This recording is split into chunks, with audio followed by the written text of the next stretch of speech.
This is Outside the Round with Matt Burrill, a Raise Rowdy podcast. Yeah.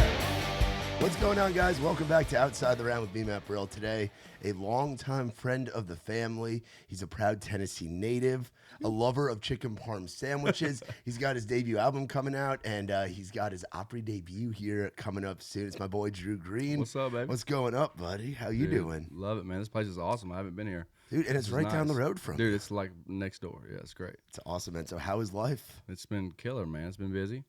Like you said, we got the new album coming out, which is like a long time coming. Yeah. I've put out tons of EPs. Been doing this for like die hard for 3 years doing the artist gig, but I've been here like 13.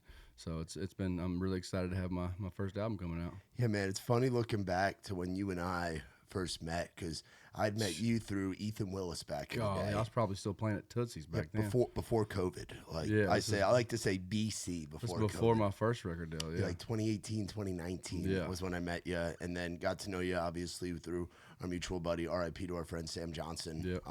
And getting to just watch your journey over the years to now with the debut full-length record coming out. Like you said, you've been putting out music now for a while, and the Opry debut coming up, man. But I want to back up. Tell me a little bit about McMinnville. McMinnville, Tennessee, baby. Is it McMinn? Do you say it like Louisville, where it's like McMinnville, or how do you? I say McMinnville. My mom says McMinnville. So McMinnville. Okay, there's a little A in there. I think a lot of locals say McMinnville, but it's McMinnville. Yeah. It's about an hour and a half southeast of Nashville, and it's nothing but farmland and trees. It's the nursery capital of the world. So It's nothing but trees. So I grew up on about 100-acre farm, and which now my family's business has grown so much since I started doing music. My brother's 5 years younger than me. He's taking it over. So it's been it's a big business going on. They're crushing it. But some days I'm like, I could be on the farm, probably doing a lot better than I'm doing right now. The struggle of up and downs of the music career, but I love singing, man. I think my dad worked me pretty hard as a kid, and it kind of pushed me into the music career a little bit, and I've always just loved singing, so I'm happy to be here still. Yeah, growing up about an hour and a half, you said, south of town. When did you start coming up here? It's crazy. I was in college at Tennessee Tech in Cookeville when I got the opportunity. Like, long story short, I was drunk at a bar, like underage with a fake ID, and the owner of Tootsies came in and wanted to hear live music, and I think he was a little intoxicated too, and he paid for some people to play, and I had my guitar. I just moved back to college that day. I had my guitar. I played, and he asked me to play at Tootsies the next day, and I thought he was just drunk, talking. I really didn't even know what that was. Still, I was like 20. I'm from here, but I'd never been downtown. I didn't know the downtown scene at all because I wasn't even of age yet. Yeah. And I went there the next day, and I did that thing for a minute, and that's kind of what got me into the thought of, like, maybe I can do this. And that night that he asked me to play, a random guy came up to me and was like, "Man, I think you're really good." His name was Jeremy Mackey, and he's still one of my day one, like, fans.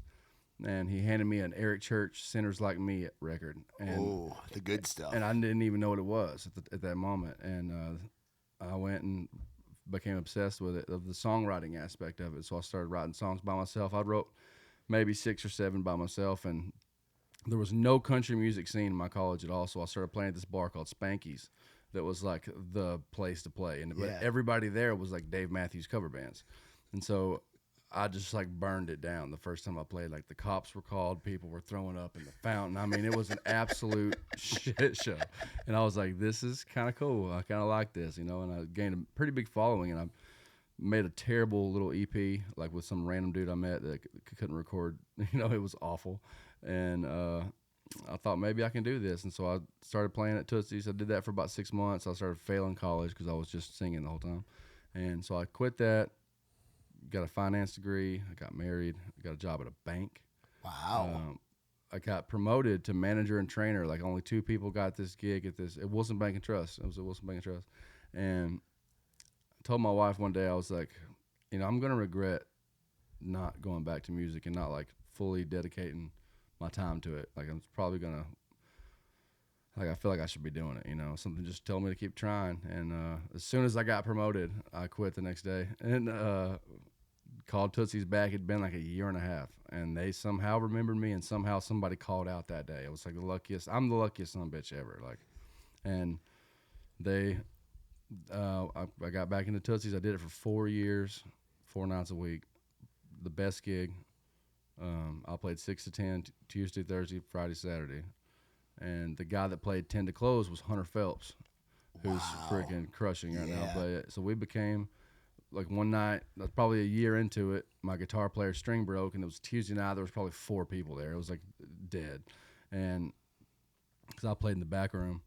And so I played a song I wrote for my wedding, and Hunter was walking in for his gig, and he heard it and was like, "Man, you want to write tomorrow?" And I was like, "Well, I've never wrote with anybody," but he drove out I was living in Lebanon at the time, and he drove all the way out the next day, and we wrote like every day for like a year together. Yeah, and so that led to me writing with Hardy because they were buddies, and I just got switched from BMI to ASCAP and got put in this program where you meet with all these publishers, and I thought I was ready for a pub deal because that was what I was shooting at.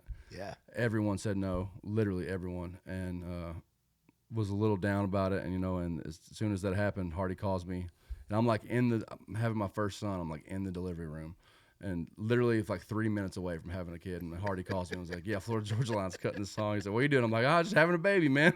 Nothing much." Dude, you talk about being the luckiest SOB ever. Yeah, but dude. It's the blessings, man. It's Sure. like Oh, dude. it's right place, right time, and it all happens for a reason. Like, you get told you're having your first major label cut as your little one's being born. It's phenomenal. Yeah, it was a great day for sure. And because I kind of me and my wife kind of gave myself like a 4 or 5 year window to have any success at all, or else go back to the bank or go back to the farm, figure out something, Yeah. And she kind of provided for me because all the money I made at Tootsies went straight into my recording. I demoed. I always say there's a guy that used to do all my demos, and he has a really nice house. And I always say I bought his house because I spent so much on demos, Yeah, it's been great, and here I am, and it's been ups and downs. As soon as I signed a record, so as soon as the Colorado song came out for FGL that I wrote with Hardy and Hunter, I got the opportunity to sign pretty much kind of wherever I wanted because I was like, Florida Georgia Line was the biggest duo in country at the time. Yeah. And probably still is. But I signed with Cornman, which is Brett James, and that was like, I knew the minute. It was weird. Like, a year before that happened, I remember telling my wife, like, if I could sign anywhere, I would want to be with Brett James. Like, he's my favorite. And legend. Yeah, just insane songwriter, insane person, just great dude, all in general. Like, I've looked up to him like a father and a brother for since I've been doing it. But about a year later, I was trying to get a Kenny Chesney cut, so I called him because he's the king of Kenny Chesney cuts. Yeah. And he's like, "Let's get breakfast," so I could pitch him a few songs. And so I pitched him, I figured he would be like, "Yo, this sounds good, keep it up, bud," kind of thing. Yeah. Typical boss thing, but he listened to like 30, and we were both late for rides that day. And he called me that night and was like, "Dude, I think you're ready for a record deal if you want one." And I was like, so it's been like a year into my pub deal. I was really wanting to get a lot of cuts. I was writing like for everybody, trying to get lots of cuts. That's how you make your wave when you first get that was the way. At the time, that was the way. This is before COVID, before TikTok, before that. So the way into the business was to write songs and get known, And I just got a Connor Smith cut, I Hate Alabama. And so I was like, man, I think great song, by the way. That song had a big moment, brother. Yeah, it was great. And I was like mad at myself for not cutting it whenever it happened, but I wouldn't have it any other way because like he put it out like the perfect time. He crushed it. And I love Connor. Yeah, me too. Yeah, as soon as that, I was like, I don't know if why am I questioning if I want a record deal? Of course I want a record deal. That's what I did this for, Yeah. And I had a record deal a week later with Justin Timberlake and Sony Records. It was insane. It was insane. It just blows your mind. It was just like, what? Isn't it crazy, like thinking back to your journey and being a journeyman and hanging out at Spanky's and then ending up as one of the house guys at Tootsies. Yeah. And then you get to know and work with Brett James and then Timberlake. It's like records. It's like you're in a slump. You're like, what am I gonna do? It's been a year. I haven't had any good things happen, minus me playing and writing. I'm writing every day. I've got so many songs that no one's ever gonna hear, and it's like I'm in that state, And then the next thing you know, Justin Timberlake sent me a video of him singing my song "Good Old Man" in his car with his fucking wife, and I'm like, what? It's like, what's happening? And I signed my record deal like a week later, and the COVID happened the next day. I was without a doubt the last person in the business probably to sign a record deal before COVID. I only had 1,000 followers on Facebook when I signed my record deal. How crazy is that? Like nowadays, that's like you have no shot unless Yeah. you're just freaking crazy. Yeah, so take me back to 2020. You have all these big things happening. Cause I remember that because that was when we had you playing the rounds at Live Oak, Yeah. and like we were kind of running around with the same crew. You were getting out on the road. Yeah. Like it was all starting to And then Trey happen. Lewis, I was doing some shows with him too. Yeah. Yep, yeah, we did cruisins up Yeah, in that was Peoria. crazy, bro. Like, that story's not for the mic. No, we can talk about that after for sure. A shout out to Wayno and Austin and the dude, USA that was Concerts family. insane. Yeah, I we love have- that place. Yeah, we have a good time in Peoria. that place is crazy. It ain't for the faint of heart. It's a special. No, it's a it's a special special place. joint, man. It is. But talk about your mindset of the world shuts down. You're a dad. You're married, like, and you got to provide for your family, but you can't go out and do shows. You're obviously the bars are closed. You're kind of past that at this point. But Yeah. take me back to 5 years ago. I mean, in the simplest form, they pretty much just handed me a phone and said, "Go get famous on TikTok," and I didn't know what that was.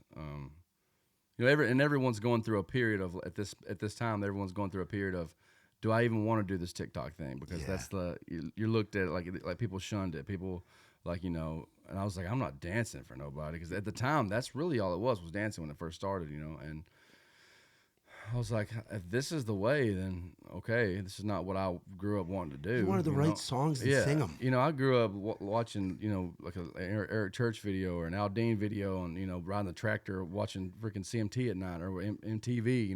The music videos, and like there was a moment where everyone was very like suspicious. You don't know when an album's gonna drop. You don't know anything until it's in the store. It's like, and there was beauty of the artistry to that, and then now. And so I'm like, so they want me to just like live my life and show everyone all the time. And that was a little weird at first, but I was like, if I'm going to do it, I'm just going to do what I do. And so I just sang a video of me singing in my truck one day, and I asked my son behind me, who was 3. Yeah, 3. This is 2020 because he was in 17. So I was like, how old are you? And he said 4. And I was like, I wrote this when you were 1. And then I sang a song that I wrote for him called Good Old Man.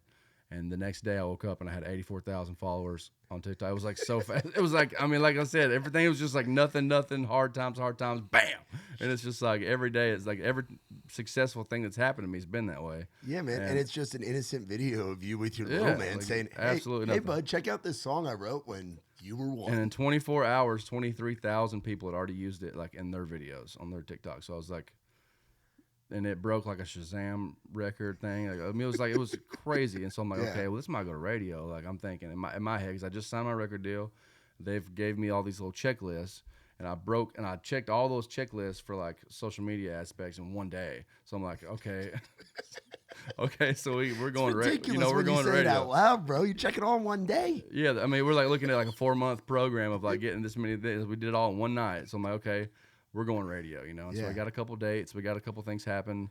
There were some things that got in the way. Like there was a song that was out about a kid at the time that went #1, and there was another song that came out by somebody else that was similar, like whatever. But I'm like, this is the biggest one of the, like I feel like it's doing pretty well, and we didn't go to radio. So that caused a really big, not to get like the politics of the industry, but like it caused a really big fight between me and like my two, because I was on the Justin Timberlake side, which was Villa 40, and the Sony side, and so they got into a little bit of argument for about 6 months. It was kind of like getting ghosted / arguments about what we should or shouldn't be doing. And I moved to town to be a radio guy, but at the same time I'm crushing the streaming game. So they're like, you don't really need to go to radio right now. And so I'm like, cool. I'm like, I'm a listener more than I am like I'm not gonna tell you what I need to be doing. Like if everybody's like, the people that are supporting me and my team are like, we're crushing this right now, we should stay doing this. I'm like, cool. But a lot of people didn't believe that, and so I was like, if we're not gonna like come together, we should like split it ways, because we're not getting anything done arguing about it, And I was on tour with Russell Dickerson at the time out west, and it was awesome. And they were kind of paying for it, and I didn't ask off specifically. I just asked to split ways, and then so I guess that's asking off. But they said no because they were funding all my tours and stuff. And I just had an EP fixing to come out, and so about 6 months later, I asked again, and it was cool. And they gave me like my masters of the stuff that I recorded back. It was a really like innocent, sweet breakup. Like it wasn't like they got dropped and fired, which is like, hard to find in this world. and I don't even like talking about it really, because everybody is like, the common denominator is like, yeah, Drew got dropped, which is fine. I don't care. Like and that's what technically on paper happens, because you're not there anymore. Yeah. Yeah. But the way the business works. Technically it was like we just stopped giving them material so that we could be out, so however you want to look at it. And I was like, I'm done with record deals. Screw Nashville. I went through that independent moment of like, I'm just going to do it myself or go back to the farm even. Like, I was still at that point. And then I put out a video of me singing a lot of Bit of You, and it just, like, again, out of nowhere, like next day, like 200,000 followers. Like, it's like, I mean, insane, like overnight craziness. And about a week later, what do you know? I got 6 labels calling me in one day. Like, my name had to just go across every desk, and as soon as you hit that point of being like, should I be doing this, or am I going to head back home to the farm, or am I going to go back to the bank? The universe just comes at you with, nope, with everything. You're staying in, boy. Yeah, you're still in. You still got more time. And so I was like, I'm not signing another deal. We're crushing it. I've made more money off this independent song than I've made off of all my stuff I did with a label. Because you own it all. Because I own every bit of it. Yeah. Like 100% of it. So I'm like, if I can just get one of these a year, I'm set. Like, I'm great. I'm happy. And I was like, but then I started thinking, TikTok's so volatile. I'm up and down all over. Like, it's, one day we're getting every post is 300K views, and the next day we're at 3,000. Yeah. So it's just so up and down. It's like, and so I prayed about it, talked to my wife about it, and something was just like, I'm a better team player than I am independent. Like, I'm not an independent guy, period. I'm asking, how does this look before I go on stage? Like, I'm not like the guy that's just like, don't give a shit about nobody. I'm not that guy. Yeah. So I'm a team player. And so I took some meetings with a guy named Ben from Columbia in LA, and he does Jesse Murph and Co Wetzel, and was a big fan of him from the get-go, because he shot me straight about a lot of things. And it was at another point coming out of COVID where the record deals was changing a lot, because record labels were realizing that they don't really play a big part in the world as much as they did. Yeah. So they're having to cut the artists breaks a lot more, and the artists are getting paid a lot more than they were, because in order to sign someone, you're going to have to give them a little bit more. Because like my first deal, I mean, they pretty much just said, and it was my fault because I was getting my first record. You don't know, bro. You don't know anybody. Nobody don't know. These kids come in here and they just get a deal and they're like so happy. And 360, baby. God, 720. I get 300K, or whatever. And it's like, it's all recoupable, baby. Yeah, that's like nothing. Yeah. Well, they're about to make you. Like, I mean, you're about to make a lot of money, bro. Yeah. And so it's a process, but I learned a lot from my first one, and so they sent me an offer, and love them, but it was a terrible offer. And I was like, I pretty much called him and was like, how in the fuck are you gonna fly up here 3 days, buy me all this food and steaks and coolers and treat me like a king for 3 days? Yeah. And tell me all this crap and then send me that. That's what I said. And send him. I was like, what's I don't understand.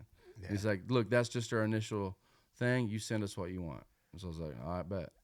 So I got my attorney. I freaking sent what I wanted, and they didn't change it much.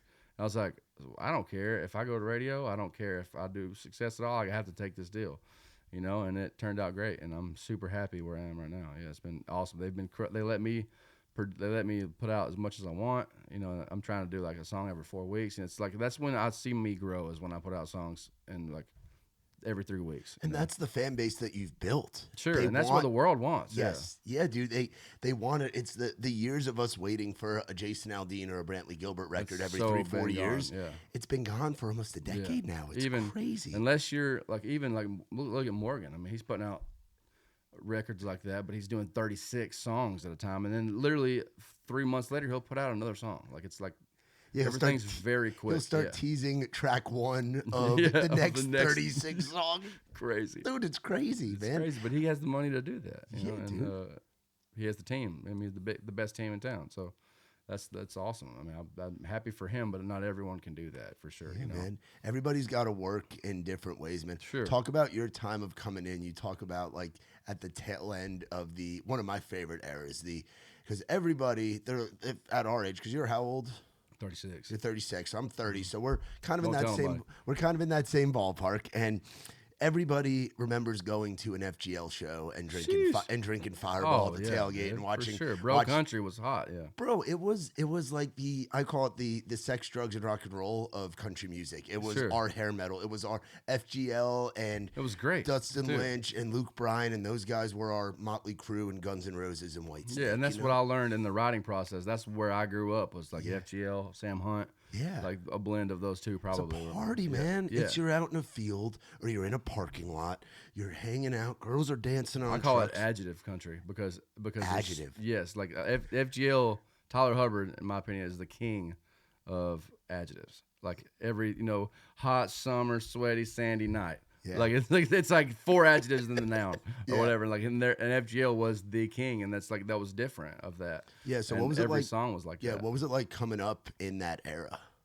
I mean, I knew writing I was a party songwriter. Kind of like what I did more than like sad ballads.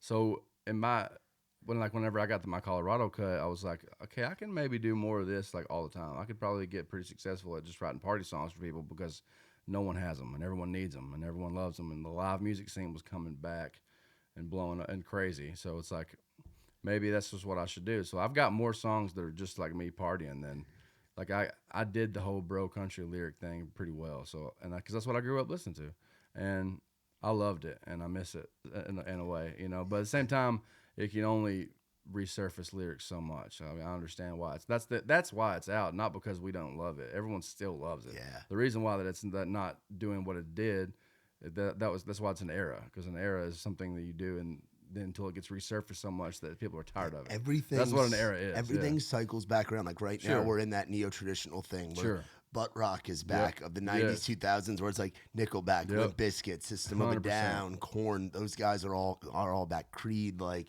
Crossfade, all those bands are back. And it's like the bro country era is gonna come back eventually. Oh yeah, it's gonna cycle through. I think everybody just got so damn sad during and COVID. It's really still there. It's just in a different light. Like it's not a bro country bonfire banger. Like it's like more like a bro country sad boy banger in a way. Like the sad boy bangers are a thing. Because Morgan's still doing it. Yeah, you could argue that Morgan is still very much, but to me, to have the perfect live show, you gotta have that moment where it's like you put your arms around your boys or you hold your girl tight and you're just 100% getting after it in the lawn at Ascend Amphitheater. That's what they want to do. They come there to drink and party and have a good time. And listen to music, know, like whoever's playing, they're gonna be there for it. Yeah, like even Zach Bryan, like Revival is that moment in his show. Yeah, Open the Gates is that moment at that show. Dylan Marlowe, here's to the boys back home, drinking dirt road. Yeah, that would have been an FGL quadruple platinum #1 song. God, I mean, massive. Yeah, it's like around here, It's like all those songs are just like we say the same thing, but it's no different than someone that doesn't do that. Like their songs say the same thing too, just in a different light, So it's just like, however, I don't look at really country music like that in a way. I look at it like, because I'm definitely, not so much country music. Like my music is not country for the most part. I've got 808s and, pads and all kinds of stuff going on. I'm not, but I also have steel guitar and banjo. So it's like, you can't say that it's not country. But if the more into the 808 world and like the hip hop world, like the influences that I go, the more country my lyric goes. So it's like, to me, I'm about the lyric. If it talks about country, growing up in the country and country shit in it, then it's a country song. Yeah. Like I don't care what the music does. There's a lot of songs that people will argue that are country songs that I'm like, this ain't even a country song. It's like talking about feathers in the wind and shit. Like it's not even about like country people shit. Yeah. It's just like this is not a country song. This is a folk song or whatever, and I'm cool with that too. I love that stuff too. I love that music. But the arguments that people have these days are crazy. Man. It's like, what's something that somebody in a small town is going to relate to and bump? Like people were bumping. Relatability is everything. Dude, people were bumping Nelly and Boozy Badass and Lil Wayne and all that stuff, man. All day long, I was. Yeah, For I was too in New York, and I'm not even from like a super small town. I'm from a New York City suburb. Dude, when we were opened listening to up that for shit. Nelly that day, that when you were there, and that was insane. Bro, Nelly's I've never seen him show? live, never like at all, and I grew up. I mean, country grammar. I know every word to every song on that record. Hey, you and the band were jamming, bro. Dude, I was Dalton just was like, having a you're good like, dang, time. I knew every word, like, Yeah. and I loved how he like. I love art. Like, to me, the art is like he comes out to "Family Tradition" by Hank Jr. and then every 4 bars it would go dun dun dun, dun, like it's going into country grammar. Like, how do you like some of the art? Like, it's very artistic to me, and I love that.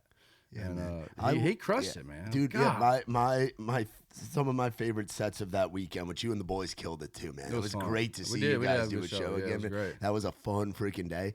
But the real treat of Crossroads 41, which shout out to everybody in Oshkosh, Wisconsin. Those Yeah, people dude, are are fucking fans. nuts, man. We had a good time. I was up there for all 3 days. So Yeah, I bet it was a blast. we went to the local dive bar. Yeah. I got a full Oshkosh experience, and it was awesome. It was but fun. What some of my favorite moments were Nelly's set, and then Flow Rider played the next day. Yeah, but that was. I saw videos of it. It looked awesome. He had He had like people up on stage. he had girls that were in the pit or in the VIP. He was pulling them He up, was, huh? Yeah, he had like 30, 40 women of all ages, all shapes and sizes on stage for about 4 songs. I think that's fun. I think Bro, that's awesome. yeah, it was a party. He Yeah. put on a having a 60 to great time. 75-minute party. Yeah. Of just nothing but hits. And that's the Hits. thing about Just like a hits on Nelly, hits on like hits. Nelly and Flow Rider, they just have hits. Like, They can do whatever they want because you know the song already. you forget how many features Flow Rider was on. All of them. Bro, it was nuts. So many. And they have like their crew of like their other guys. That Oh, they were yeah. out. So like Flow Rider had all of his like Miami guys, and Yeah. Nelly had all the St. Louis guys. Like Yeah. that was a cool part too. Was like Yeah, I seeing love their seeing whole their crew. production of everything. Yeah. Yeah, and like their crew coming in and singing on everything, and everybody's kind of got their moment. And they got the dancers, and then they're bringing the people on stage with them. Man, It's crazy. it was a party. I love that the festivals are starting to go in that all genre thing. I think that benefits The a guy Crossroads like- Festival is a cool thing. Yeah, and there's other ones out there that do that where it's like a little like Rock the Country does that, Yeah. where like Afro Man's been involved in that, or Nelly's been involved in that, or like a T.I. or people like Yeah. that. I think that They're blending it. Yeah. And that's that- what we grew up listening to. and that benefits a At guy that- like the people you. that buy concert tickets did not just listen to one thing. They're No, like no, forever. never, dude. And I think that benefits a guy like you who gets a little bit like adventurous on the production Sure, side of yeah. of having an 808 in there, of Yeah. having a hook Yeah, or a metal that just goes. grunge guitar. Yeah. Yeah, Whatever. dude, or having Dalton and the boys rip on the guitars, Yeah, man. Like, sure. it benefits a guy like you to the all genre festivals. Like, country has reached that moment where a guy like Luke Combs is playing Lollapalooza. Like, Yeah. the game- Bonnaroo. Yeah. yeah, Bonnaroo, the folk festival in New England, the jazz fest in New Orleans. Like, country's at that now. It where- is. It's where a crazy. guy- Luke Combs played Bonnaroo this year. I Yeah, think, I know. didn't he? Yeah, I remember seeing that and being like, not what I thought, but Yeah. but I'm proud of it. Yeah, Yeah, man. I love yeah, that. yeah. I was talking with Kurt Ozon last night, and Kurt was telling me, or was telling somebody, he was like, "Yeah, man, Luke's been doing side quests this year. He's just Side questing, bro. side quest of doing these all genre festivals." And I'm like, thank God he's doing it because he's kicking the door down to where somebody like you could go and play like a rock festival. You could play a festival that Yeah. leans a little bit clubby, like. With your Sure. production style, like there's so many different lanes that Yeah. your show can fit in. For sure. And I love leaving the door open when it comes to like I love writing songs. So it's not really not Yeah. about what I want to do or what I want to sing about. It's like if we write a good song today, like I might want to cut it, you know. And if it might be about my family, it might be about drinking beer, it might be about getting over a girl, it might be about a made up story that never happened, you know. But it's more about I'm a melody guy for sure, and that opens the door for my live show to be.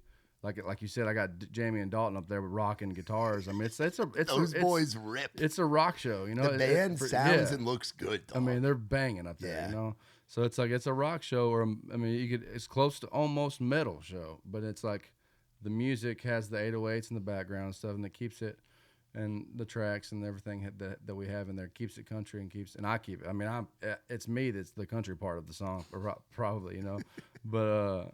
Yeah, man, people are loving it. The last 3 shows we've had have been the best 3 shows I think I've ever had. Where have they been at? I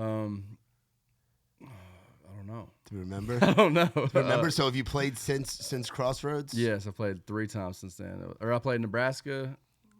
I love Nebraska, dude. Dude, oh The my Midwest God. goes so They hard. so hard. Like we have people that say that country is here, country there. No, dude. No, I'm telling you right now. I went and played a county fair in Nebraska, and somewhere I don't even know Nebraska. Like I mean, the smallest town I've ever played in, ever. And there's 3,000 people that knew every word to almost all of my songs, and I'm like.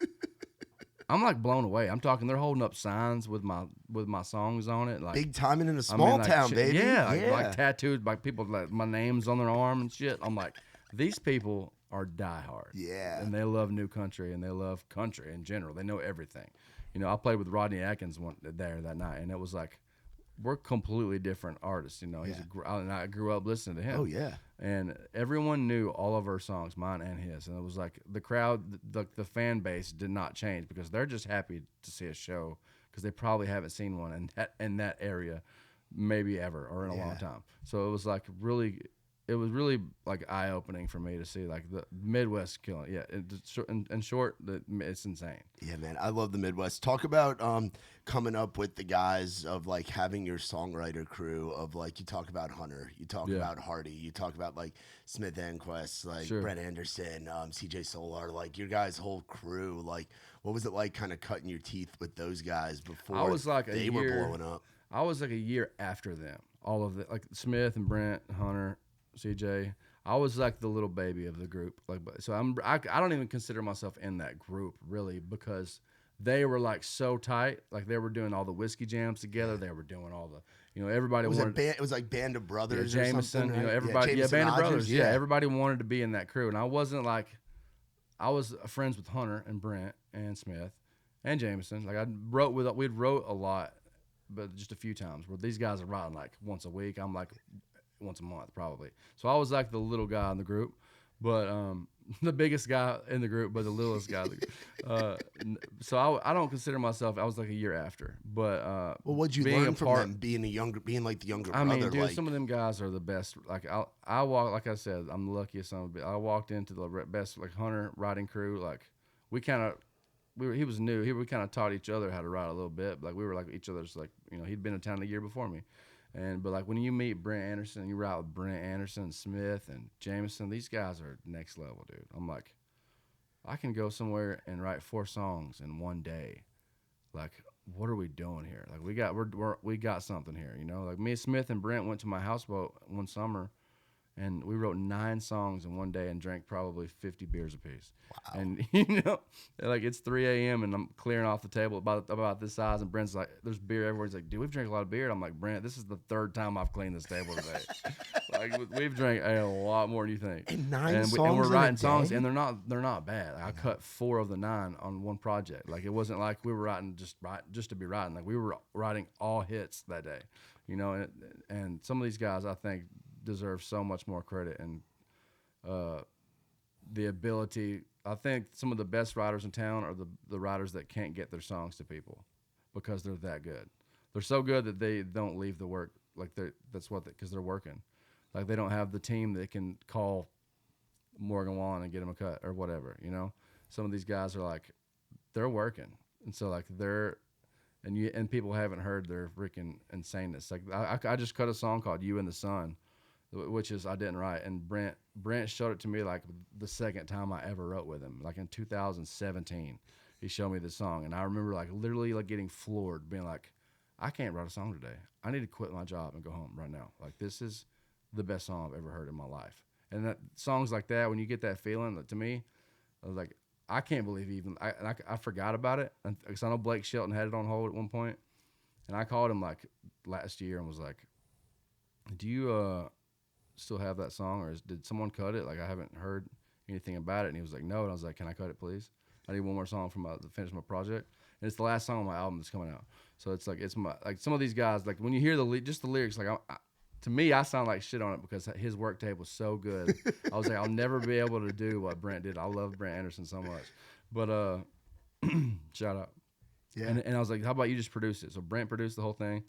And it's like just lyrically, if you just listen to and like read the lyrics, it's insane. Like every line compares your ex to the sun, and it's like, it's just good. Yeah.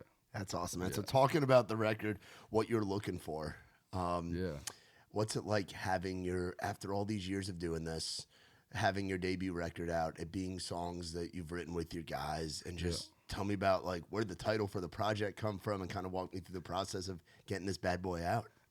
Randomly, I have had that title for the album for a long time, like probably like 2 or 3 years. And I thought that would be a cool thought. I had this song that I wrote called What You're Looking For. I was opening up for Brantley Gilbert at a freaking mud bog somewhere in Tennessee with Whiskey Jam. And That is the most it was me and Drew Meg. Green It was me. It was like an acoustic round. It was like me and Megan Patrick and a bunch of people. And we were all sitting in this trailer one night. And we were all drinking and having a blast. And Ward was like, everybody get out your phones right now and play the weirdest, craziest song that you've wrote this year. Like, I don't care if it's terrible, work tape, just play the weirdest song you have.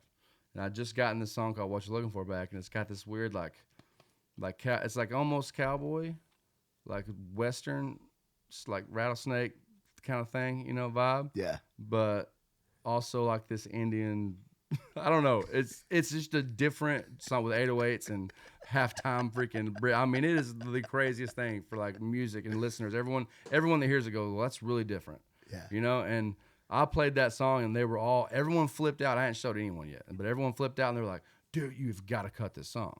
Like you've got to, like someone has to. And I didn't take it like that serious because like, it's just so different. Yeah. And then it is just sat in my pocket for like 3 years. Never touched it again, talked about it. And then we got talked about doing the album and we produced it and we got it done. And I can't wait to tell Ward that because I haven't told Ward that yet. But I cut it and named the whole project after it. But yeah, and that kind of shows like my music, like because the song is like, I don't want to be a cowboy. I don't want to be a six gun. I don't want to be all these things that I've been before. Like I just want to be what you're looking for. Like so it's a love song, really, I guess. But it don't feel like it's like very like off the cuff, like badass in a bar talking to a chick kind of thing. Nice. But and I feel like a lot of my music does that, so I feel like that was a good thing for the project. 'Cause like all the songs blend really well to me, and I was not expecting that because one day I'll be writing a song that's like George Jones country, and the next day I'm doing something that I'm like, damn, Jeezy could cut this. Yeah. Like I mean, it's literally that for me right now. So it's like it's every day is different, but at the end of the day, when I'm done with both songs, I'm like, I feel the same. Like I love both the same. So I'm happy with that, and I think there's a lot of people out there that like listening to it. Yeah, what's the one that you think the people are going to resonate with the most? My favorite that's doing well right now is the one we just put out called Ammo. I was listening to that on the way over here, man. And I shot a crazy cool video for it. That's like, I mean, like war. It's so cool. Yeah, we didn't go alcohol. The whole song's about drinking alcohol. Yeah, but we didn't do that for the video because that's what anybody would do. So we kind of went straight up by guns with it, but it's sick. It's like jets and bombs and it's badass, bro. It's like Call of Duty. Where do you go to film that? I went to Lee Bryce's house. Yeah, Lee I went to Lee Bryce's farm. Yeah, just blew a bunch of stuff up. We had most of it's visual effects, but we were like in the trenches. I mean, like there's like dirt getting flown on me, and there's explosions. Like it is crazy. Yeah, he's got a beautiful farm, dude. Like Lee Bryce has like heaven on earth. And he's one of the nicest guys. One of the nicest dudes in town. Like he's OG. Man, I'll say this, just like I've said this before, but I'll say I remember and I'll never forget the Peach Pickers played at the Ryman one night, and I'm 2 years into town playing 6 to 10 at Thursday night at Tootsies, and it's like 9 o'clock, and I'm singing "That Ain't My Truck in Her Drive," and Red Akins walks in the back door of Tootsies with Dallas Davidson and Lee Bryce and like the whole crew of people, all of them. They're all freaking hammered, and they're walking in, and Lee Bryce, like it's dead, but Lee Bryce goes, and they all go to the bar, but he comes right in front of the stage, and he grabs a stool, and he pulls it right in front of the stage and sits down, like so intimidating. I'm like, just right in front of you. Like right in front of me. I'm like, hell yeah, cool. And my band's like, you know any Lee Bryce songs? And I was like, we're not playing Lee Bryce songs. I was like, he doesn't want to hear me play his song like that. Yeah. That would be weird to me. Yeah. So I didn't do that. And he watched like an hour and a half of my show. And, wow. And hung out with his crew and stuff, but he kept coming back and sitting down right in front of me. Like he kept going to, like, and I'm like, dude. And then at the very end of our set, he like comes up and like talks to me and was like, man, you got a really good band. You should keep them with you for a long time. And you should keep doing this too. he was super nice. Just like, well, he didn't have to do that. You know, he could have been a dick, or he could have been just not said anything. Just not You know, acknowledged you at all. I know that we're playing downtown in Tootsies band. Like, I know we're not great. Like, Yeah. It's like I know we don't sound great because you ain't never been downtown. But like, man, these guys sound awesome. You know, this is not a thing downtown. Yeah. And so like, he was the nicest, probably even to this day, one of the nicest guys I've met ever. And I feel like I've opened up for almost everyone.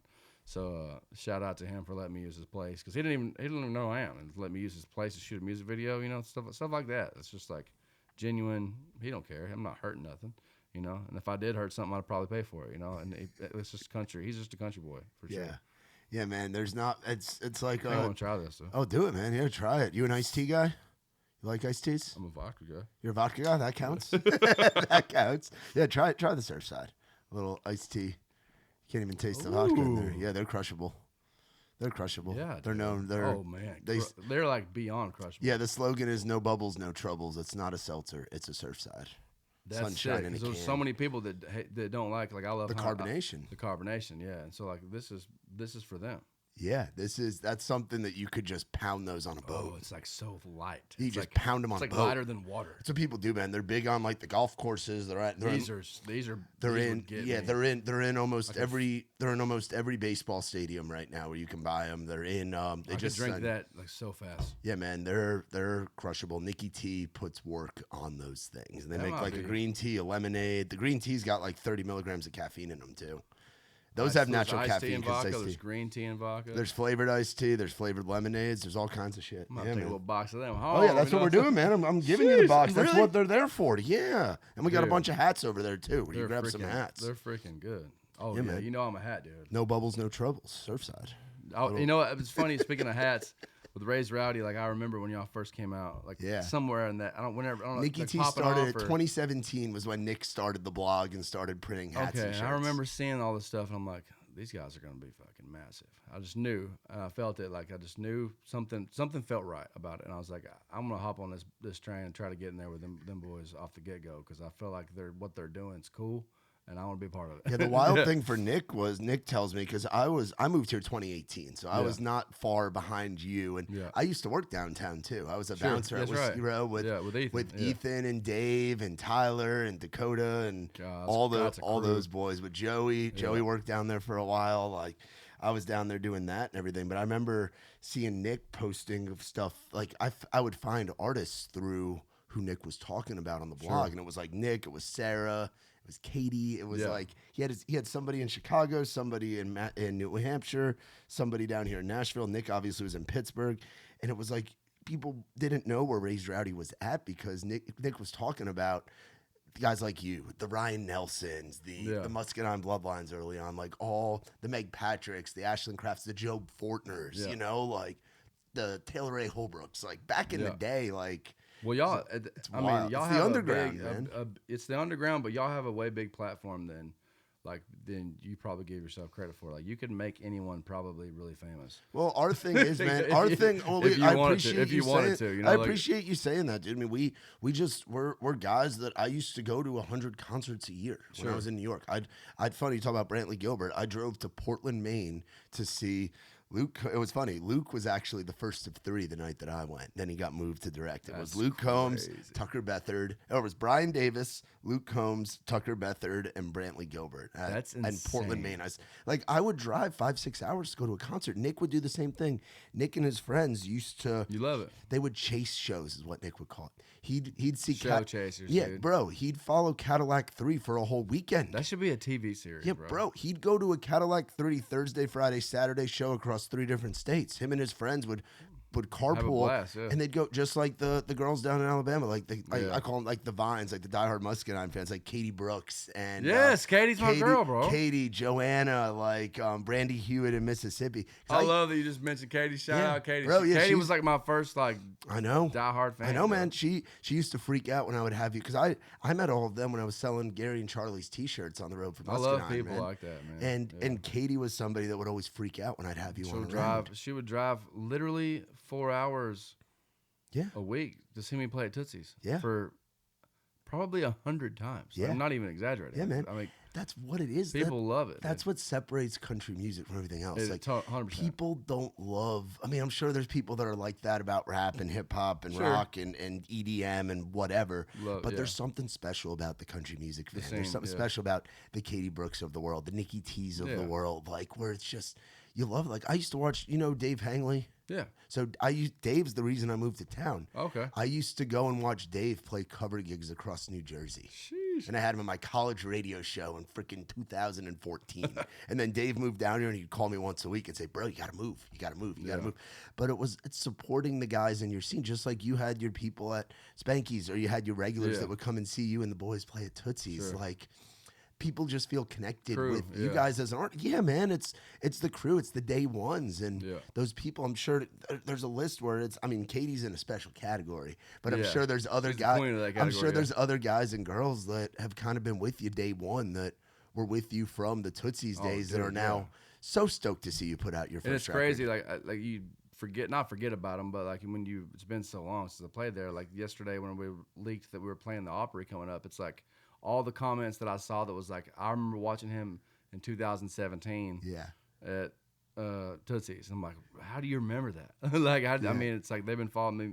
That's the day ones that have been following me way longer than I even realized, you know? It's like, it's crazy. It's wild. You know? Yeah, man. It's freaking awesome, man. I'm so excited for you. And just Thanks, what's something that you would tell that, well, there's a few ways I guess. I always like to ask this question of like telling you when you started, but it's like you've gone through multiple chapters of this thing. Like, what's something that you would tell that guy that was playing at Tootsies, that was cutting his teeth, now knowing what you know now in 2025, getting ready to drop your first full length album on a record deal, having the success that you've had? What would you tell that young hungry kid in 2016, 2017 when you were getting your start? I think from my perspective, a lot of people would say go network, and they're not wrong. I wish I networked more. I would probably be a lot bigger than I am right now if I networked more from the get-go. But I'm a farmer, and so I work. And so if I'm not at home with my family or doing something I want to do, I want to be working. You know, and so I think if you have the passion to want to do it and you can sing. Even if you can't sing, if you just want to do it, I think if you have the passion to want to get up and go do something about that every day, then you should be doing it. Because I write songs. That's what got me in the business. And so in my head, I want to tell you to start writing songs, because if you want to be an artist, there's not that many artists that just sing other people's songs. There's a few. There used to be a lot in the 90s, and it's coming back around a little bit, I think. But at the same time, you don't have a thing yet. If you don't write songs and all you do is sing other people's songs, then you don't have a thing yet. Yeah. And I think it took me probably $30,000 of worth of demos and that house. And it took me a lot of years in writing and time figuring what mine was. You know, like I said, I grew up on the Eric Church songwriting. I was a big fan. When I moved to town, I was curved bill baseball cap hiding behind a guitar singing like Eric Church. Yeah. And that's what got me in the business. And eventually I realized that wasn't me, because whenever I write and you write and you write, you start doing the same formulas that aren't what you were wanting to do. It's like, I can't help it. This comes out like this Drew Green comes out every time I write a song. No matter what, if I'm writing for Blake Shelton, it's gonna get a little Drew Green in it, you know. Yeah. And that's when you realize your sound, and so I think in order for me to do that, I had to write for 10,000 hours probably. Yeah. So I think if anybody really wants to do it, my advice would be to go do it all the time. And I'm not saying you have to write songs, but if you're not writing songs, you need to be singing somebody's songs all the time. Yeah. Like, you need to be recording in the studio every day. Yeah. Like, because even that's a whole learning process. I mean, it's like a job. It's like anything else. You're not just gonna the COVID thing happened, and there's things that some people just walked right into freaking stardom, but they're catching up on work that they're still working their ass off. Yeah, what I say to that, and I love a lot of the guys and girls that have popped since COVID, and there's some of them are amazing. There's a lot of them that are in our family and that I consider close friends, but they had a very tough learning curve in 2021 Absolutely. when the world opened up. Some of them had notes on their set lists of take off hat here, talk to the crowd here, because they'd never been on stage before. Yeah. Like, exactly. you having the reps that you had preps you to whether you're playing a show to no one or a show to 10,000 people. I remember, I'll say this because he's a friend. I remember opening up for Bailey once, and when he first like, who is Bailey Zimmerman still? You know, like, who's this guy? And then I'm like, why is there so many fucking people here? Oh, Bailey's playing in a minute. Like, I'm like, okay, this guy has like this Taylor Swift thing going on. Like, there's a lot of people here to see this dude. Like, what the fuck? There's people hanging off the fucking bridge. Yeah, like this dude, kid. Yeah. This kid. He's got one song. Like, how is it this pop? Yeah. Like, he was like, it was insane that day. I really like that's when it hit me. And then he comes around the corner and we're cool. He gets on stage and he just runs on stage and he takes his shoes and he throws them in the crowd. And I'm like, what the fuck is this? What's he gonna wear the rest of the What's he doing? Yeah. I'm like, I mean, my mind was blown. Like, I was like, what is he doing? And I think, like, being so new into the scene, like, that was his mechanism to. He crushed it. Like, it was like he made it look like he knew exactly what the hell he was doing. Yeah. And I think that was like his tick of like, he goes out there and runs. He's crazy. He's jumping, swinging his hair. Yeah, he's like a throwing spider shoes. monkey. Yeah. And I'm like, everyone, you can't take your eyes off of it because you're like, what's happening right now? What's he about to do? Yeah. And that's the genius. I was like, that's genius. Yeah. Like, and he owned it, you know, and he like that takes that a little bit. Like, I think that's awesome. Like, whereas somebody who's played 10,000 shows, they're not going to do that. No. And he's not going to do that when he gets to 10,000 shows because he won't have to. No, and now he won't have to. He don't have to now. And he's learned. Yeah, he can walk on stage. And he's learned from Morgan. He's Sure. learned from Nickelback. Yeah. He's learned from. Well, he's comfortable. Yeah. He's Now comfortable he's now. Yeah. he's a festival He headliner. knows that now. people are Yeah. coming to see him play. Yes. You know, Yeah, at it's the different. time he was worried about probably getting to the lyrics of his songs. You know, and he's played 6 shows with his band before. He's very new. I've been there too. Yeah. Like, it's like it's definitely a learning process, and that was his. He owned it. Yeah. Yeah, man. Gavin is a similar thing for me Jeez. too. Yeah, same. Because Gavin, it's funny. Throw beers at me. We've been lucky. You know? We've been lucky too with Raise Rowdy. Like, we've been doing events in town so long but in the round with me and Nick with Rowdy on the Road and everything. Where Bailey's first show ever, his first performance ever was at Live Oak. He had never played in front of people. He was still living in freaking Illinois. How crazy. And Chief and them had him come down, and he looked at Nick afterwards and was like, man, that was my first time. And Nick's like, oh, in Nashville? He's like, no, that was my first time playing in front of people. Austin Sean was playing guitar for him. Bailey, I'll show you the picture after with his curly hair. Like that, those stories like that aren't normal. And Gavin. And people that we're talking to right now, the people that are thinking that you might want to do this, that is not normal. And that's not, that was because of where the world was at, and that door was open for him, but that door does not open ever. That door does not open ever, and it will not probably open again. And Gavin, same thing. Gavin played the first Nothing Fancy takeover of Rowdy on the Row, and that was his first time in Nashville. Crazy, you know. And it's like he comes out, and it's a thing, man.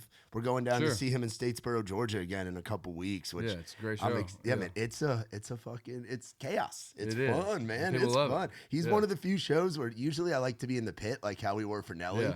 But for his show, I'm like, I'm going to stand in front of house. I'm going to stand in front of the house. I don't know what's going to happen. And that's man. true. It's wild, man. So what do we have coming up for the rest of the year? Obviously, this album coming out.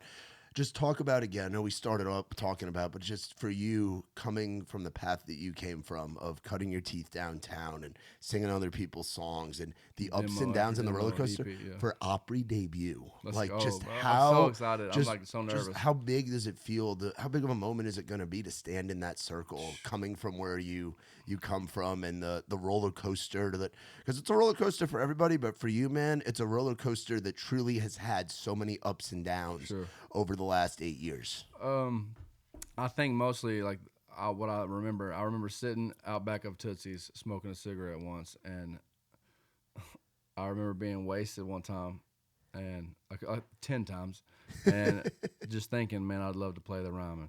I'd love to go play the Ryman. And then, you know, I've been drunk and like I've thrown up on freaking Ryman before. Like, I mean, I've Tootsie's house band shit. Yeah, everybody's done it. Yeah, everyone, you know. And I remember just thinking, I'm not gonna go until I play there because I'm gonna play there. I'm gonna play there. so I never went. And I got off. And I'm a huge Incubus fan, and Incubus played there one night, and I had like someone offered me like front row tickets, and I didn't go because I was like, I'm gonna play there, and I played there with Mitchell Timpany, and it was great.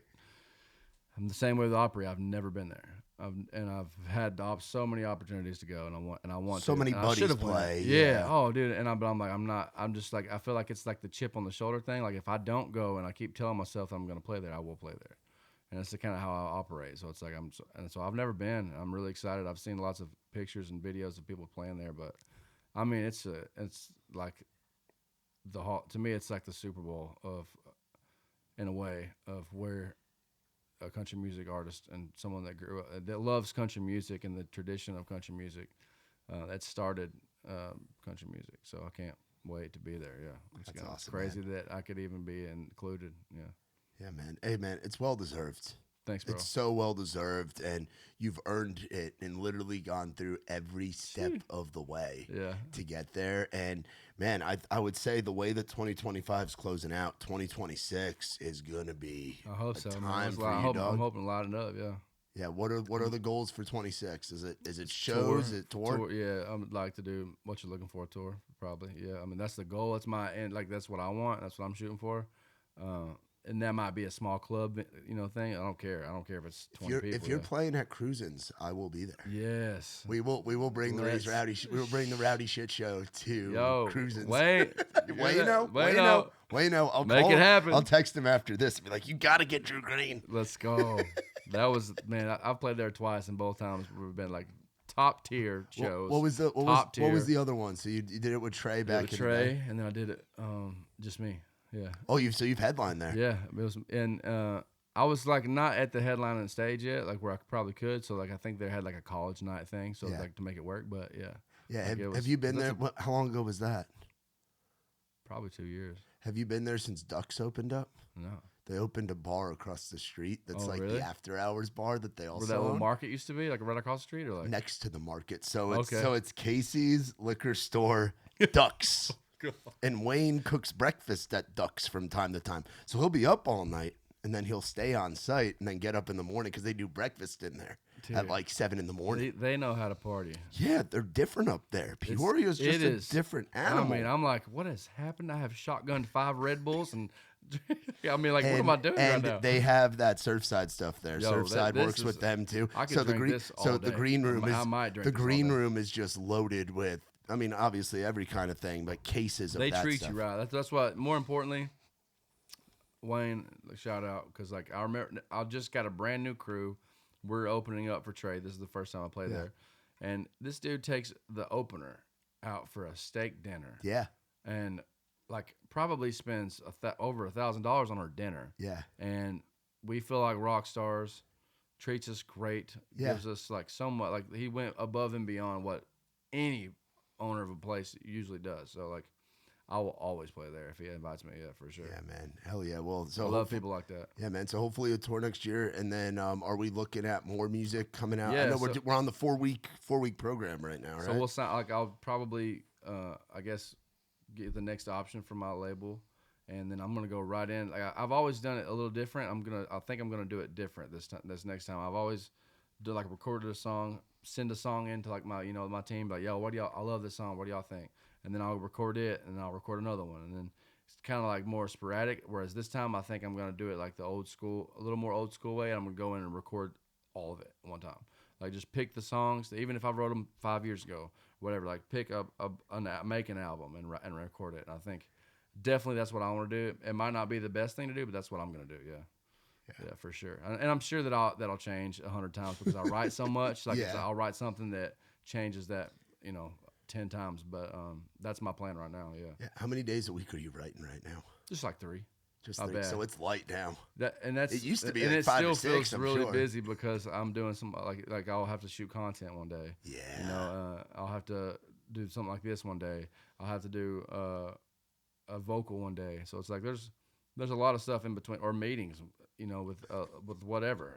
There's a lot going on, but like 3 days is kind of hard to even do. Like in June I had like 3 5-day weeks, and I was like, I remember calling my publisher and be like, dude, I can't do this anymore. My wife's gonna leave me. I haven't been home. I haven't got home until 8 o'clock at night every night this week, and I'm dead, dude. I don't even want to write. Screw country music. I hate it. You know. Yeah, talk about the support system of having your wife, and you've got the one son and a daughter. Oh, and a daughter now. My son's 8 and my daughter's 4, man. Wow. Yeah. So talk about having that support system and just how much you love being the family man and being that good old man with your kids. Dude, it's everything. It's like my wife. I wouldn't be sitting right here without her for sure. She's a nurse practitioner, and so like my first 6 years of music was her living under her, her paycheck. And I know a lot of guys would say, well, man, that sucks. Like, the guy's supposed to provide, the guy's supposed to do this. 100% agree. And I think that was our investment. And she was making an investment in me because she believed in me. Yeah. And she's a workaholic. I don't care what she says. Like, she just loves to be doing shit. And she'll work 7 days on, 7 days off, and her 7 days off she gets Botox for 5 days. So she's like a full blown working all the time. And I'm like, babe, just quit. I'm like, you can quit your job and just be a mom anytime, please. Like, I'm happy with that. We won't have as much money, obviously, but we'll be happy. We'll still be happy. We can live. We could definitely live. And she's like, no, she loves it. She's actually way more calm and better than when she's working. Like, her off weeks is when we fight. You know what I'm saying? That's funny. And then talk about the kiddos, man. Oh man, Levi, my son, he's 8. He's just started 2nd grade. He's freaking he's a genius, really. I think he's way smarter than I am. I think he's just got that nurse practitioner gene. But I think he's got like a building. He wants to. I think he's gonna be like a contractor or something. Oh, is he like Legos and shit like that? Dude, I have a room like this full of Legos he's made by himself. Wow. Like he's like doing like the 12-year-old Legos. Yeah. At 8?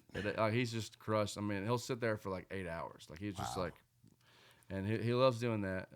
My daughter, she's the wild one. He's the sweetest, like, holy, like I it's like almost like he's a baby still. Like, he's so sweet. He's like, yes sir, no, so mannered, so well, perfect. She's the freaking wild cat, dude. But she's got me wrapped around her finger, so it's like I like it.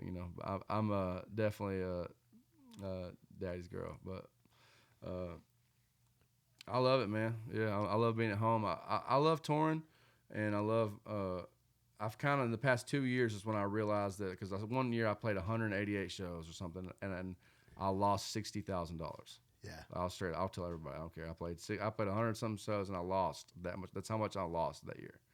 I was like, I'm not doing something right. Yeah. Like, I'm getting these shows booked, and I'm opening up for Alabama. I'm opening up for fucking Hank Jr. Yeah. I opened up for everyone that year. Sam Hunt, Darius Rucker, John Party, everyone. But I got to a point where, like, I'm either going to have to start making money or staying home, because I'm making some fan base, but you really don't see the growth like that you want to see losing money, Yeah. And I mean, and I played arenas, I did the whole thing. I've done enough shows where it's like, it's not like I have to play this show. I don't care how much I lose, dude. I've been that guy. I was that guy for 2 years. And I lost a lot of money doing that, being that guy. And I'm very fortunate to even get the opportunity to be that guy. Yeah. But I've got to a point now where it's like, okay, let's make money or stay home. And so, like, if and I think everybody probably hits that point, and that's where I'm at. Yeah. Yeah. Are the little ones? Are they going to get to be at the at the Opry? Yeah. How special is that going to be? I cannot wait, because Levi's only seen me play like twice. Really? Yeah, because he was so little, and so he's seen me play like the CMA Fest and 2 years, and that's it. And Ruby's seen me play like once. Yeah, and she was like too little. This will be like the first time she'll even remember seeing me play, probably. Yeah. So I'm really excited. That's going to be so freaking special, dude. Yeah, I can't wait. You're on a roll right now, dude. Congratulations on everything, man. And y'all too, man. Y'all too. We're hustling, man, and there's ways we could definitely do some cool shit together. Like, absolutely, always. We're I think you were definitely raised rowdy, and I think you're raising your kids. Especially, it sounds like little Ruby definitely getting raised a little rowdy. We'll have to get her. She's so country, man. We'll have to get her in one of those little raccoon shirts or something. Like, I have a country voice for sure. Like, everybody's like, he definitely, if you're like from the north, like, this guy's country. Oh yeah. But like, I don't hear it. And I feel like mine's not that country, but like I hear her talk, my little 4-year-old girl, and she's like, "Daddy, when you gonna do that?" I'm like, she's gonna be the countryest thing that's ever happened. Yeah. Like Dukes of Hazzard. She sounds like Laney Wilson walking around. That's awesome, man. Well, hey, man, thank you so much for coming out here and hanging, man. And Yeah, man, I'm so excited for this record to get out there. Let's go. What you looking for? What you're looking for? It comes out very soon, right? 9/19, yeah. 9/19, and then the Opry debut 27th, yeah. is 8 days later. That's right. That's wild, man. What a September. What a month. I'll give you a shout out. I'm gonna try to plan like a party. I don't know what I'm not the best party planner, but at all. Like, and I don't do surprises, so I'm gonna try to plan like a party or something. I'll hit you up. And Dude. Yeah. Oh, me and Nikki T will be there. We'll bring a case of some of these. You got to do that, bro. I'm gonna try to take care of everybody. Yeah, for once. Yeah. Yeah, dude. Hey, well, we appreciate the hell out of you. Y'all be sure to look up our man Drew Green. What you're looking for? It's out on 9/19, baby. Can't wait. The full length record. Get out there and pre-save it, pre-add it, do all that stuff that we do now in the streaming apps where it's like instead of pre-ordering, it's all heart it, share it, repost it, whatever the things, man. all the damn things. And if you're in town, 9/27, a very special day. This man's making his Grand Ole Opry debut. So let's go, man. Thank you so much for coming on. Shout out to our friends from Surfside. It's really good. Drew likes them. First one. You'll like them too. No bubbles, no troubles. It's not a seltzer. It's a Surfside. We're sending Drew home with an 8-pack of them. You can share them with the wifey too. Help her unwind a little bit. Yeah, she don't love the carbs, like the carbonated, and she'll like. Yeah, there's only 2 grams of sugar. There's I think it's like less than 100 calories or something. 3 grams of carbs. Yeah, 3 grams of carbs. Yeah, no, they're ready. They're ready to go. And for more on us, you can visit raisedrag.com. For my man Drew Green, I'm Matt Burrill. This has been Outside the Round. I ain't never been the kind for staying one place for too long. I ain't never been the best at saying I love you to a girl I love. Only got a couple tricks on my sleeve. They usually just make them leave.